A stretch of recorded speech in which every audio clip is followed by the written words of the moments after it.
Hello. यहाँ पे मैंने 4 क्वेश्चन लिए हैं सेंटेंस अरेंजमेंट के। ये ब्रेक किया गया है सेंटेंस और इसको हमें जोड़ना है। तो ये इस तरह के क्वेश्चंस काफ़ी कॉम्पिटिटिव एग्ज़ाम्स में पूछे जाते हैं। इसकी ट्रिक मैं बता रहा हूँ, अगर वो ट्रिक कोई भी अप्लाई करे तो इस तरह के क्वेश्चंस 1 मिनट या 30 सेकंड में 30 सेकंड में किया जा सकता है।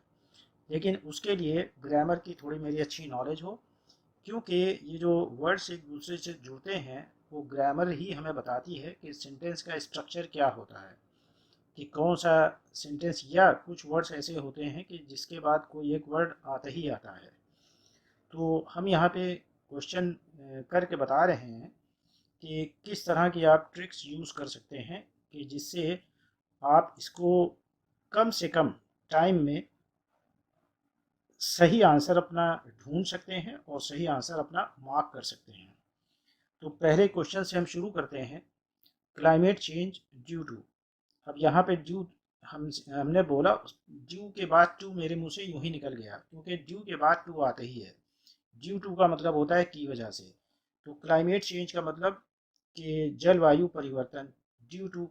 अब यहाँ पे हमें पता है कि ड्यू के बाद टू आएगा, तो टू देखें हमें ऑप्शन में दिया है नहीं दिया है। तो पी में है टू, और फिर है एस में। तो दो जगह पे टू दिया है।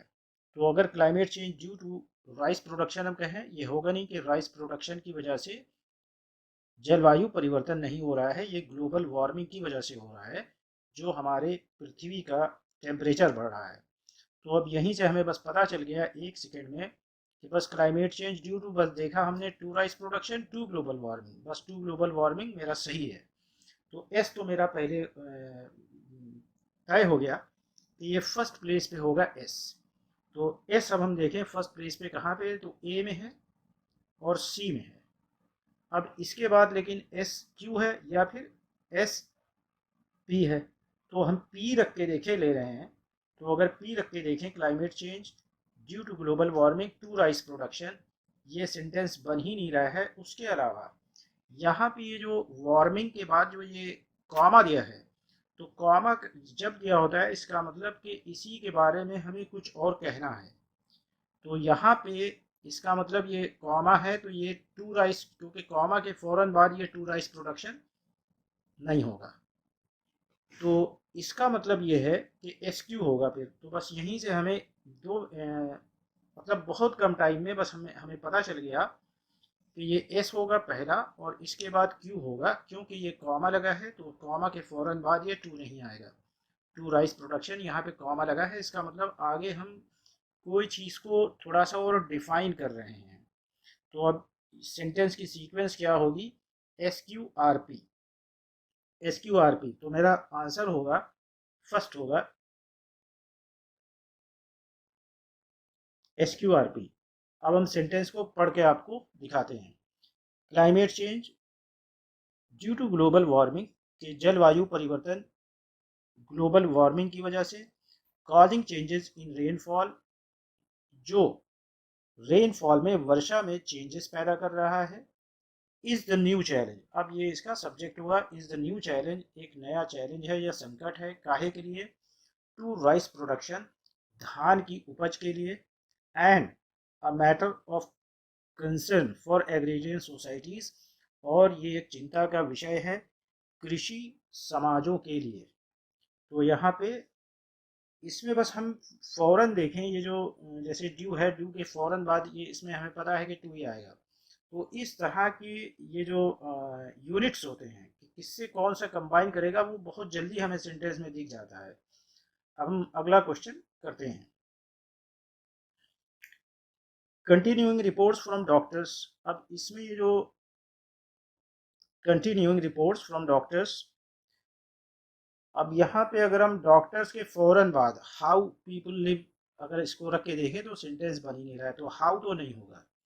हाँ, डिस्क्लोज द पैटर्न लिंकिंग, ये हो सकता है कि वो कंटिन्यूइंग रिपोर्ट्स फ्रॉम डॉक्टर्स की लगातार आने वाली रिपोर्ट्स डॉक्टरों से वो डिस्क्लोज कर रही हैं, यानी कि उजागर कर रही हैं द पैटर्न, एक पैटर्न जो लिंक कर रही हैं। तो यहाँ पे ये तो आ सकता है, लेकिन अब अगर हम यहाँ पे ये जो हु वाला है, तो हु अगर हम ये सोचें कि किसी सेंटेंस के बाद में आएगा, तो अगर बाद में आएगा तो इसका मतलब कि कोई और सेंटेंस का जो आखिरी वर्ड है उसके बाद हम इसको पढ़ के देखें। जैसे ईट के बाद हम इसको हु को पढ़ के देखें कि how people live and what they eat, who are, ये नहीं बन रहा है।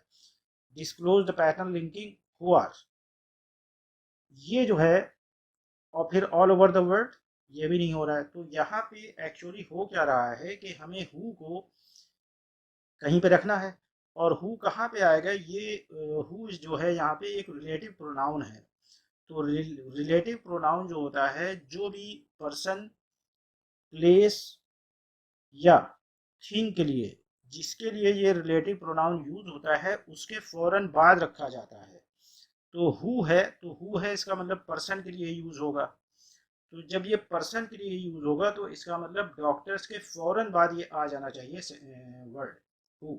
तो यहाँ से अगर हम इसको अब पढ़ के देखें, कंटिन्यूइंग रिपोर्ट्स फ्रॉम डॉक्टर्स, लगातार आने वाली रिपोर्ट्स डॉक्टरों से।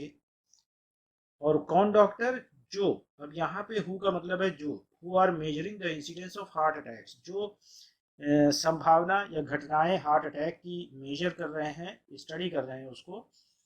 फिर इसके बाद हो जाएगा, अच्छा पहले अब हमें ये पता चल गया कि क्यू पहला होगा। तो क्यू जो है पहला कहाँ पे है मेरा, क्यू मेरा एक ही ऑप्शन दिया है पहला, सी।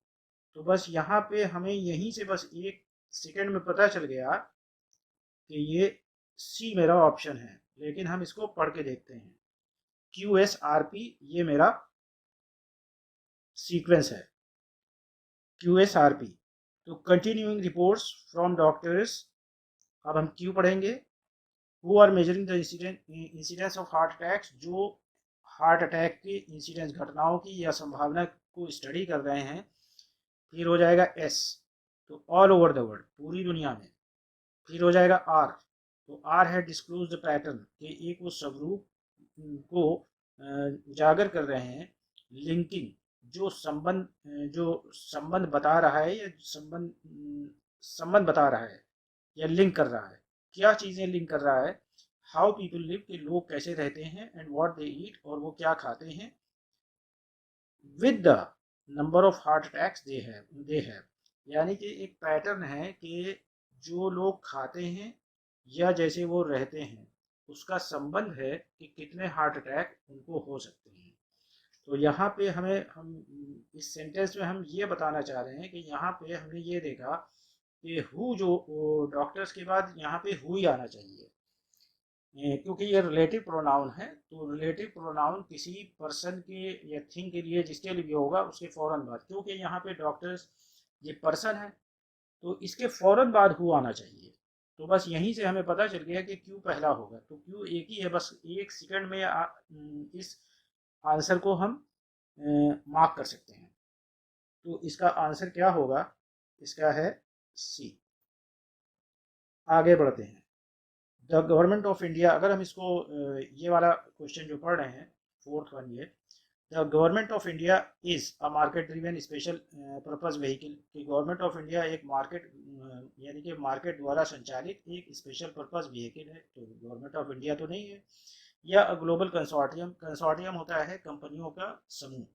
और स्पेशल पर्पस व्हीकल जो होता है, ये एक ऐसी बॉडी होती है जो कंपनियां खुद ही बनाती हैं, और वो कंपनियों के ही कामों में मदद करती हैं। ये स्पेशल पर्पस व्हीकल ये गवर्नमेंट बनाती है और गवर्नमेंट की अनुमति से बनती है, और फिर वो कंपनियों को ही हेल्प करती है, ये स्पेशल पर्पस व्हीकल। और कंसोर्टियम है ये, तो अगर हम कहें government of India special purpose vehicle थोड़ी है, और यह एक ग्लोबल इंडियन कंसोर्टियम थोड़ी है, ये जो है। अच्छा, उसके अलावा फिर है इज, इसके फौरन बाद इज दैट विल हेल्प, ये सेंटेंस बनेगा नहीं। हाँ, ये आ सकता है is in the process of creating, कि ये प्रोसेस क्रिएट, ये उस प्रक्रिया में है काहे की, क्रिएट करने की, कि तो government of India is in the process of creating, government of India एक प्रक्रिया में है क्रिएट करने की, पैदा करने की, क्या चीज़।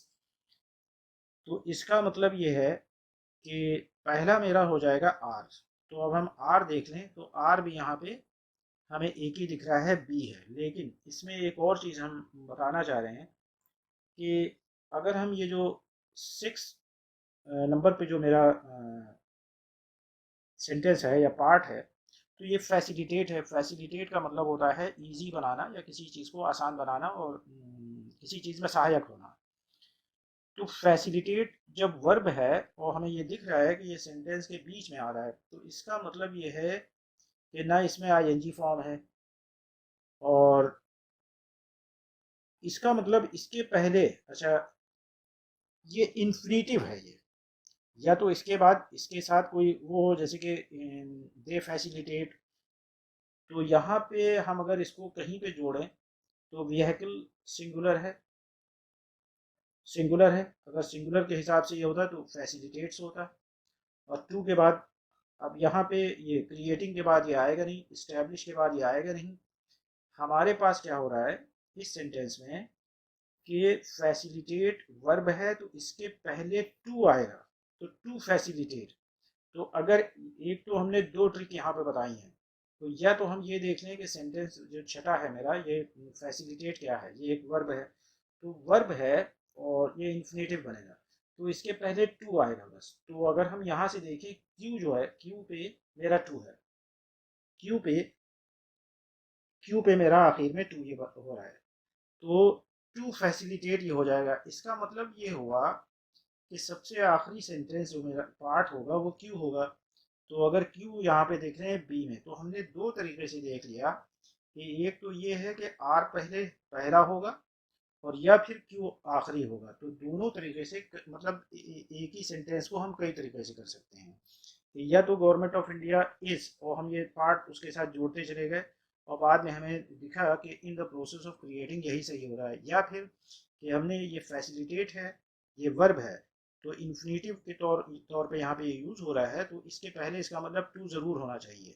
तो बस टू एक ही जगह पे है, तो बस एक ही ऑप्शन हमें वो मिल गया, तो इसका आंसर होगा बी।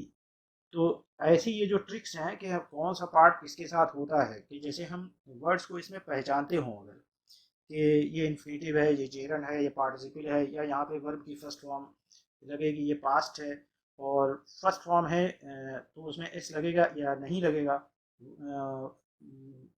सब्जेक्ट के हिसाब से। तो अगर ये मेरे कंसेप्ट क्लियर हैं तो इसमें आंसर बहुत जल्दी हम मार सकते हैं। अगला क्वेश्चन पे आते हैं। With urbanisation with urbanisation and industrialisation के, अर्बनाइजेशन का मतलब शहरीकरण और औद्योगिकरण इंडस्ट्रियलाइजेशन हुआ कि अच्छा विद यानी कि शहरीकरण और औद्योगिकरण के साथ, इसमें हम यहाँ पे एक आपको बताना ये चाह रहे हैं कि इसमें ज़रा हम सेंटेंस देखें। फिर पी में आ रहा है and with the use of atoms for war and peace. फिर है with the increasing craze for speedy mechanical transport. फिर है यहाँ पे of sound creating noise nuisance. हाँ, इसमें एक तो ये है कि अगर हम पी में देखें तो पी में आखिर में एक कॉमा लगा है, पी में ये कॉमा लगा है आखिर में। और इसमें हम क्यू वाले सेंटेंस में देखें, यहाँ पे भी कॉमा लगा है।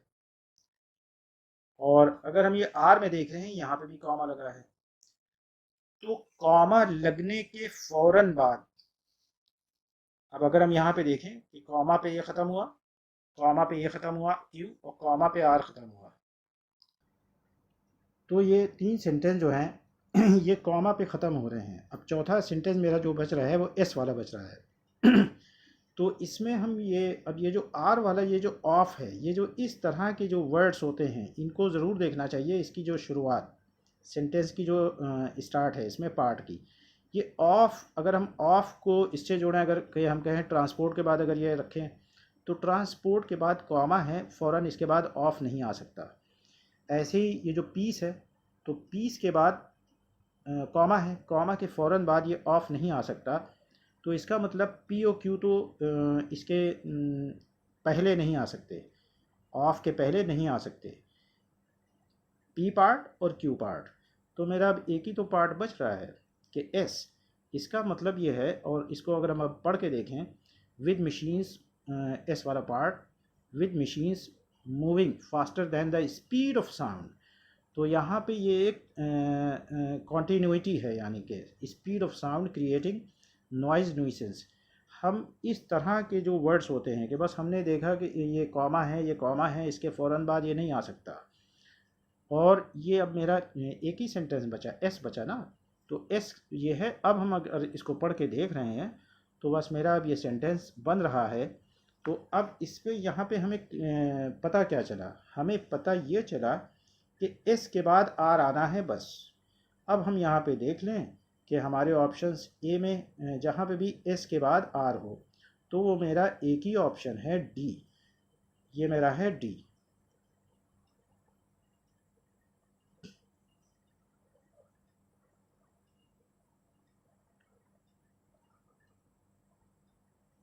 अब इसको हम पी क्यू एस आर, ये डी का ऑर्डर है, इस ऑर्डर में ये पार्ट्स रहेंगे। अब हम इसको पढ़ के देखते हैं, P Q S R with urbanisation and industrialisation, इसके बाद पी होगा, and with the use of atoms for war and peace, के अर्बनाइजेशन और इंडस्ट्रियलाइजेशन के साथ, एंड और एटम्स के यूज़ के साथ जो वॉर के लिए और पीस के लिए यूज़ होगा।